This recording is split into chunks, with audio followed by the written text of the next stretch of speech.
Достор, өткөн видеодо Гүлхан тууралуу айтып бергенбиз. Бул жолу дагы бир каарман менен тааныштырайын. Анын аты Нуркалы, ал ИИМ академиясында контракттык негизде окуйт. Мен буга чейин коллежде окугам. Коллежди аяктагандан кийин Жалал Абад облусунда. Андан кийин дагы өзүмдү ал жактан көрө албай, анан кайсыл жакка тапшырсам деп ойлоп, өзүм бир тууган байкем бул жакта окуйт болчу. Ошондон сурап, бул жактын өзгөчөлүктөрү жөнүндө айтып берген.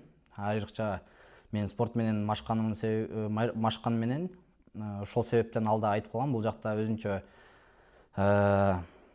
мисалы спорттун бар жок түрү менен тренировка кылса болот депчи, бар жогу бекер дегенде аябай кызыгып, бул жакка документтеримди тапшыргам коллежди аяктагандан кийин.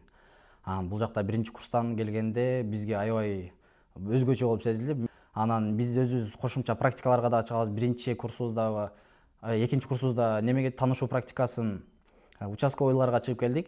Ал жактын жумуштары кандай болот, аларды көрүп келдик. Үчүнчү курстан баштап следствияга чыгабыз, тергөөгө.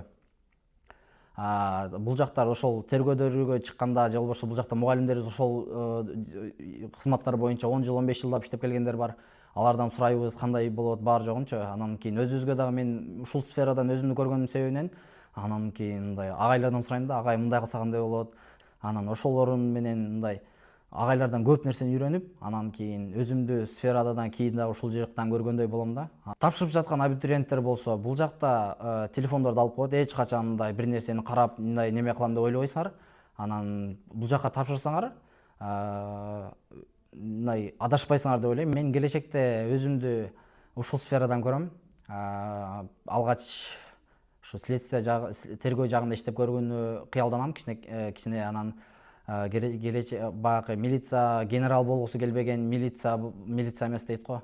Өзүмдү ушул келечекте кыргыз элибиздин мындай ишеничин актаган, элибизге пайдасын тийгизген, элибиздин укугун коргогон, элибизде мындай кылмыштуулукту азайтуу, алдын алуу максатында элибизге мындай тынчтыкты тартуулоо максатында ушул сферада иштейм деп ойлойм.